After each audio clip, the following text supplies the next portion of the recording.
$243 million. Yes, bro, I'm gonna spaz out. Do you know how much money that is?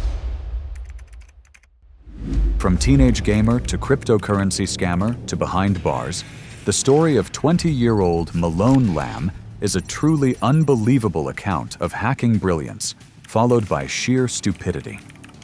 Malone Lam, a Singaporean living in America, was somehow both smart enough to steal hundreds of millions of dollars and dumb enough to use his newfound riches to fund an insane lifestyle and brag about it on social media. It cost him his freedom. Immediately after stealing over $230 million worth of cryptocurrency, Malone Lam went on the type of spending spree that even A-list celebrities and top-level athletes would call over the top. Dozens of cars, gigantic tabs at the hottest nightclubs, wristwatches worth more than many mansions, and much more. And that's just what Lam posted on his social media, for anyone and everyone to see. In fact, we don't even know how far his spending went. We probably never will. For example, it's currently unknown how many exotic cars Lam purchased with the cryptocurrency he stole. It's truly amazing just how much Lam was able to spend in so little time. In various videos, Lam shows off various cars in different garages and mansion driveways. Lam himself admitted to purchasing 31 luxury automobiles, 22 of which have yet to be recovered by law enforcement. One car showcased in one of Lam's garages was a Mercedes-AMG GT Black Series, known as a high-performance track-focused supercar that represents the pinnacle of the AMG GT lineup, and that was one of his cheapest cars. Another of Lam's supercars was his $250,000 Lamborghini Urus, the first supersport utility vehicle in the world, merging the soul of a supersports car with the practical functionality of an SUV, as described on Lamborghini's website. But that was only one of Lam's Lambos. Lam showed off another Lamborghini, the Revuelto, a sleek, hybrid sports supercar that goes for over $600,000. Lam did a great job hiding his most exotic car. Several sources confirm that he bought a Huayra, a mid-engine sports car produced by Italian sports car manufacturer Pagani. Those unfamiliar with the Huayra might be shocked to learn that the newest model goes for a whopping $3.4 million. But that was just a drop in the bucket for the 20-year-old kid who had just stolen $230 million. One of Lam's most talked about habits was one of his least selfish, in a way. While out at nightclubs in both Los Angeles and Miami, he made a habit of passing out designer Birkin handbags to female models and influencers who proudly showed their gifts to their social media followers. This was while he was racking up insane tabs. All estimates of his nightly spending are well over $100,000, with some sources saying he even spent $1 million in a single night.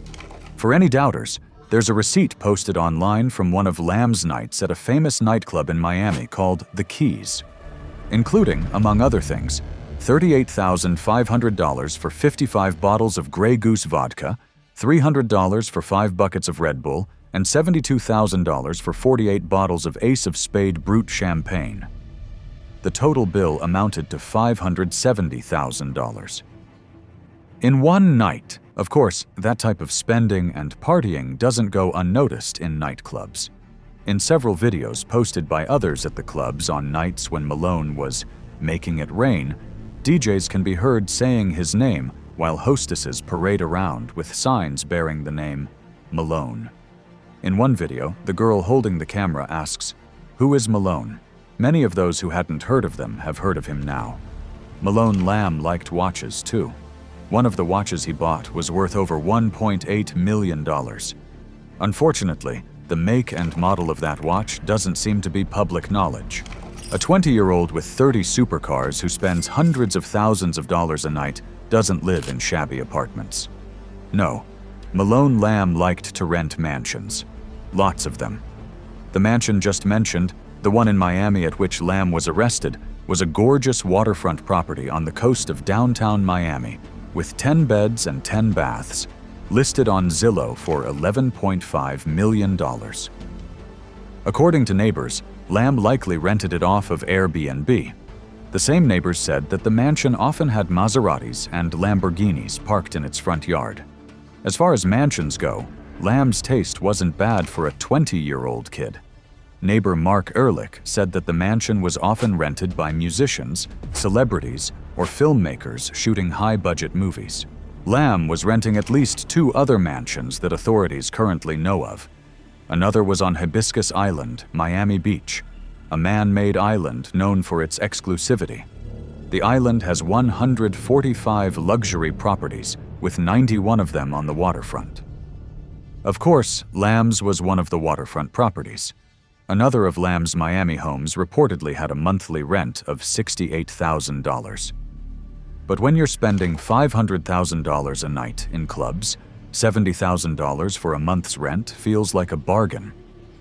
Lam had homes in Los Angeles too, but their addresses and values are not public information. What is known, however, is that the 20-year-old Singaporean liked to go back and forth between Los Angeles and Miami frequently, always on rented private jets. So how did Lam pull off his $230 million crypto heist? Well, first things first, he didn't do it alone. While there was at least one other still unnamed accomplice involved in this historical crypto scam, the 2 main players were Malone Lam, of course, and El Serrano. The crypto heist that Lam and Serrano pulled off has been described as sophisticated social engineering by major news outlets, which makes it sound complicated. But once you hear the story of what actually happened, you'll see that it was actually quite simple. Simple doesn't mean easy, though. There was a lot of planning involved. And Lam and Serrano are definitely knowledgeable and skilled technologically, especially with cryptocurrency. The first step of the scam involved finding the right victim. The identity of the person is not public, but he or she has been described as a high net worth investor by most sources. What is known is that the person is from Washington, D.C. Since the name of the victim is not known, it's impossible to know for sure how Lam and Serrano targeted them in particular. However, the most common and most likely theory is that the thieves used public blockchain information to find an individual who possessed a large amount of crypto. It's not important to get into anything too complex in this video, but you should understand 2 things. First, the money Lam and Serrano stole from their victim was in Bitcoin. Second, Bitcoin, like many other cryptocurrencies, is known for having public records. The benefit of this is that people often trust Bitcoin more since all of the information is out in the open. The downside, especially for the victim in this case, is that it's possible to link individuals to the amount of cryptocurrency they might hold because you can see their public key, which can almost be compared to an online username. Not exactly, but it's close enough to understand what happened here. Long story short, Lam and Serrano probably searched Bitcoin's public transaction history, found a public key that had been sending or receiving huge amounts of Bitcoin, and then used social media, data leaks, and their cryptocurrency expertise to find the identity of the person behind it. Once Lam and Serrano chose their victim, the next step was the part called social engineering. Basically, their goal was to fool the victim into handing over their accounts and passwords willingly. With successful social engineering, there was no need to crack any codes or do any sort of hacking that's so often seen in TV and movies. So how did they do it? The key to the scam was making the victim think that their accounts were already being hacked, so that they would be in a state of panic and easier to fool. Ironic, right? Lam and Serrano were convincing the victim that they were hacked, but they hadn't been. It was only once the victim had been convinced that they could be hacked. This is where the first actions were actually carried out. Although Lam and Serrano didn't have the victim's actual passwords, they knew enough about their identity to at least attempt to log in to their accounts. Since they couldn't successfully get in without the passwords, their failed attempts sent security notifications to the victim. These notifications are extremely common, of course, You've probably received them, even when logging into Google on a different device or accidentally typing your password incorrectly. The notifications can be quite alarming if you don't know the reason that you're getting them, of course. Lam and Serrano carried out these failed login attempts several times over the course of a week. Again, they weren't actually trying to get into the accounts. Yet. All they needed to do was convince the victim that someone was trying. And they succeeded in doing just that. After a week of failed login attempts and many security notifications, Lam and Serrano were ready to strike. They acted as a tag team, calling the victim and claiming that they were actually representatives of first Google and then later the popular cryptocurrency exchange known as Gemini. Lam was the fake Google customer service guy, and Serrano was the Gemini imposter. Since the victim had already been softened up with all of the Google security notifications, they may have even been relieved to get a phone call about their accounts. Lam gained the victim's trust by explaining what was going on. He was lying, of course. The exact details of how Lam and Serrano convinced their victim that they were legitimate representatives are not known, but it's quite likely that they used two common tactics. First, it's easy to change caller IDs. They may have changed their caller IDs so that it appeared they were from Google and Gemini. The same is easily done with email addresses, too. And remember, the victim was likely very scared about their accounts being hacked. After all, they were in possession of literally hundreds of millions of dollars in Bitcoin alone. And since they were already in a state of panic, they wouldn't be thinking clearly, making it easier for them to overlook any red flags that they might have caught with a calmer and more rational mind. Once Lam and Serrano gained the victim's trust, they went for the big play. They convinced him to install remote desktop software, which would allow them the ability to access his computer remotely from their own computers. The victim was told that by giving them access to his computer, they'd be able to fix whatever breach had occurred and prevent any further hacks. This was the payoff. Serrano kept the victim on the phone while Lam went to work. Lam rapidly searched through the victim's computer in hopes of finding the information he'd need to get to the crypto. It could have been in any number of places or files, but Lam was ready, and he was skilled. He eventually found what he was looking for. Then, he transferred the crypto from the victim's wallet to his own. 4,100 Bitcoin, to be precise, $230 million worth.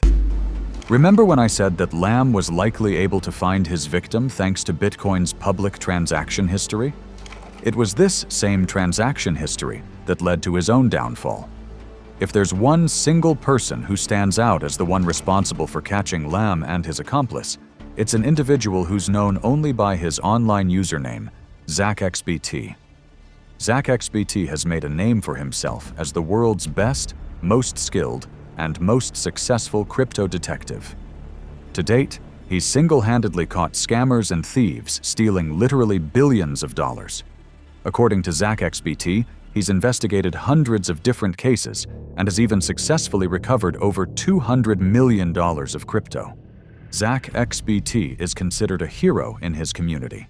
He doesn't earn a salary, but he has received over $1 million from individuals around the world who send him funds as appreciation for his work. So when ZachXBT noticed huge amounts of Bitcoin moving from an account that hadn't been active for years, he knew his next investigation would be a big one. From all of his previous work, ZachXBT knew he was looking at theft immediately. In addition to the fact that the account went from inactive to making large numbers of gigantic transactions, the transaction fees paid for the transfers were simply too high for them to be legitimate. Nobody would move money like that with such urgency and so little care for the cost. The detective worked tirelessly to find the thieves. Now, I don't want to take even a shred of credit away from ZachXBT. His work is truly amazing. Even other top crypto experts agree that among all of the people that do these types of investigations, ZachXBT is the absolute best.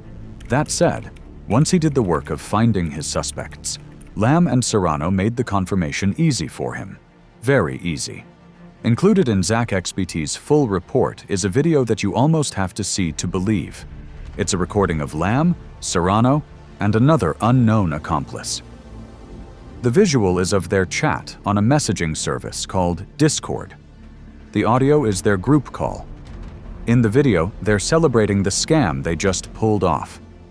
They can be heard shouting, "We did it!" and "Do you know how much money that is?" Oh, and did I mention? Lam and Serrano called each other by their names in the video. This is the aspect of the story that many find so shocking and interesting. From the way Lam pulled off his scam, it's clear he had a solid understanding of technology and digital footprints. Yet somehow he made these incredible mistakes. He literally recorded himself and his accomplices confessing to the crime while documenting the entire thing in messages that he must have known could be required. And then Lam went out, spent millions and millions that he couldn't legally account for, and posted it on social media. It was like he was asking to get caught. And well, he did. September 18th, 2024. The FBI came to Lam's waterfront mansion in Miami and took him into custody. Around the same time, Lam's accomplice Serrano was arrested at LAX. In truth, the FBI and other authorities didn't have much work to do. Zach XBT had already done it for them. Once Lam and Serrano were taken in for questioning, they knew there was no point in trying to say they were innocent. They literally filmed their own confession. The formal charges against Lam and Serrano are for wire fraud and money laundering. Both of those charges could potentially earn the crypto scammers 20 years in prison, along with financial penalties large enough to totally ruin them. Lam's trial will begin on October 6, 2025. In between stealing $230 million worth of crypto and his resulting arrest, Malone Lam lived a lifestyle that most could never imagine even in their wildest dreams. Dozens of million-dollar cars, private jets, several rented mansions in both LA and Miami, $2 million watches, and designer handbags as gifts for beautiful women. Nothing was off limits. You could say that Lam spent the money as if it wasn't his, and you'd be right. It wasn't. Along with his main accomplice, Jondriel Serrano, Lam stole the hundreds of millions of dollars from a high-net-worth investor by gaining their trust and then hacking their computer. Unfortunately for Lam, his story did not have a happy ending. He's now awaiting trial and will almost certainly face jail time. Thanks for watching. Producing this video required dozens of hours of hard work and some serious research. If you look through other videos about Lam, his scam, and his lifestyle, I guarantee that you won't find this level of detail and information. Please show some appreciation by liking and subscribing. For more deep dives into the fascinating lives of the rich, famous, and infamous, click on the next video here. Behind every fortune is a story worth telling, or worth exposing. See you on the other one.